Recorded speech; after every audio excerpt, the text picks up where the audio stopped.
Welcome to Dave Outdoors. Today I'm with Michelle again, and she's going to light her first Ferro Rod fire. So we're in the bush now, and she's going to collect her own tinder, and just going to basically let her figure it out and do it on her own. I'll be there for guidance, but here we go. So she's going to look for her bundle of supplies.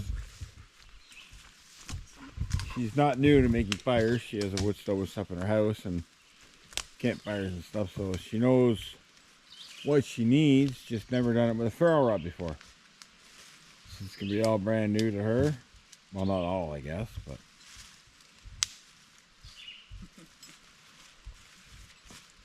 and some dry sticks.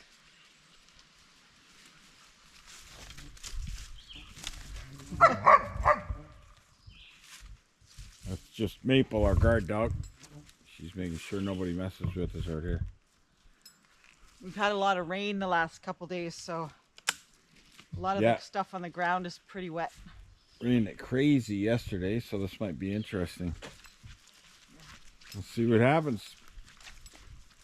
But in a survival situation, you're not going to give up on lighting a fire. This obviously isn't survival, but it's always good to keep practice. Bits of bark. That's pretty wet too, so.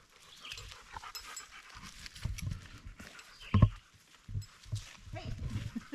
So right here's a good example. There's Maple and Clay. We have the white birch and we have the silver birch. Maybe we should do a comparison to see which bark lights the best. Yeah. It's a lot more. Fire tree. A lot thinner. I would have been smart to bring a bag to put it in. Yeah. We're actually going to collect this stuff and then take it back to Michelle's place and light it up near the house.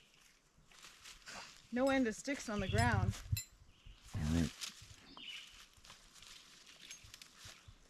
All right, so we're going to go back up to the house and we'll catch up with you there.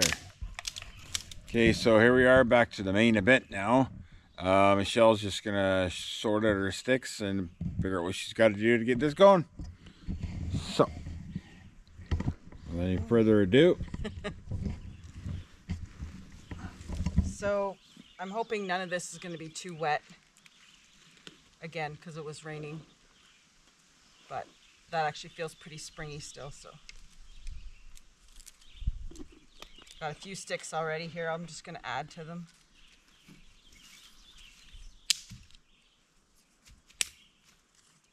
Making a little fire, so don't want them too big.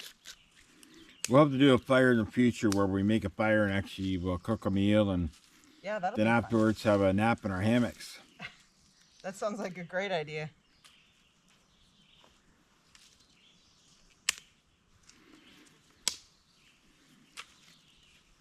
I don't know, this feels kind of damp, but maybe once the fire's going, it'll... Can't do that one. Maybe it'll dry out enough. That's probably lots for what we're doing. And there's Maple again. Yeah, Maple's going to run away with the firewood. So the birch bark, you want it to be smaller pieces? Because it'll just catch better. Which birch bark are you using? The silver or the white? That's the silver.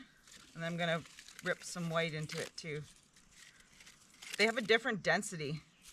I think the white's probably better for fires. Because the silver's pretty thin. More like leaves. It doesn't burn as good. Well, you think that's enough? You're not giving me any hints, are you? It's all up to you, kid. So now, because Michelle's never used a ferro rod before, we kind of went over the basics. Just how to strike it with a knife and or any 90-degree edge. She's going to use the back of my Mora Companion. You could use the back of your saw if you got a nice 90 on it. Anything you want. The Ferro Rod comes with that little Yeah, striker it's pretty piece, serious. but they're pretty small. Okay, so you were saying it's kind of easier when you put it the bottom on the Yeah, ground. for the first time going around, you can just hold your Ferro Rod steady and then just strike it and try not to blast your tinder all over the place. It's sparking.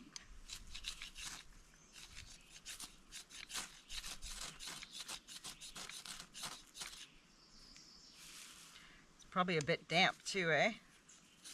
Yeah, everything can be a little bit damp. For the amount of rain we got yesterday. No. Gotta keep trying. Keep pushing my stuff everywhere. That's the one drawback with pushing into it as opposed to pulling it away.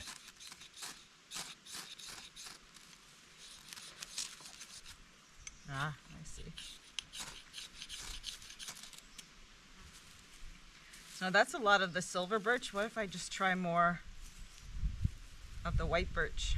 Yeah, maybe be a little more aggressive on your back and forth. Okay.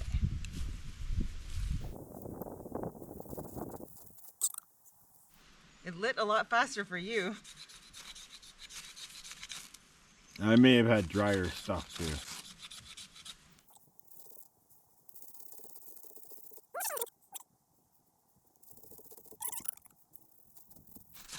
Yeah, maybe push a bit harder on your way down.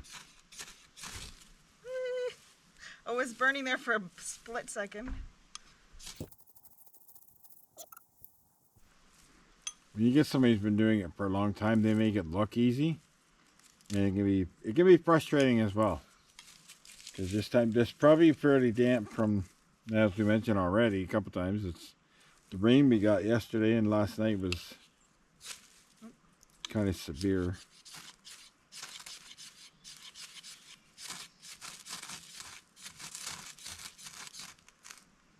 Here we go. What do I see? What do I see? So you'll notice what Michelle just did there was she set her knife and her ferro rod down right away. You see that happen a lot with everybody who does it. That's why my equipment is all fluorescent orange. It's going to be much easier to find whether it's springtime, summertime, fall. The fluorescent orange stuff sticks out much better than... So I don't ever buy anything in camouflage. Or I'd have nothing because it'll be in the bush somewhere. I'll be lost. So, what are you doing there now? So I'm just starting to add some little bit larger pieces of wood to get the fire to last a little longer so I can make it bigger. Well, there you go. So, Michelle had success with the ferro rod. Another time she come out there and get a fire in the first strike. So, Oh, I will say when you're adding your bigger wood, don't go crazy because if it gets flattened, your fire will go out because you need the air Smother still to it. go under and out. as I mentioned before, it's especially in a survival situation, once you get your fire going and get somewhat warmed up, when you think you have enough firewood, cut more. Because they can be long nights. And one thing you don't want to do is run out of firewood at 3 o'clock in the morning when it's minus 30. Because then lighting a fire is very difficult. Yeah, in the middle of the night. Looks like All right. let that get going and that'll be a good little fire. Good. So that was a good job for Michelle getting her first fire going. And like I say, next time we will maybe cook a meal, have a camp. I'm going to have to blow on this fire a little bit. Yep. Just get more flames going, but where there's smoke, there's fire. Yep. So until next time, everybody be safe, get outside, practice your stuff. Fires, knots, bridge lines, whatever you need to do for survival, practice it. See you next time.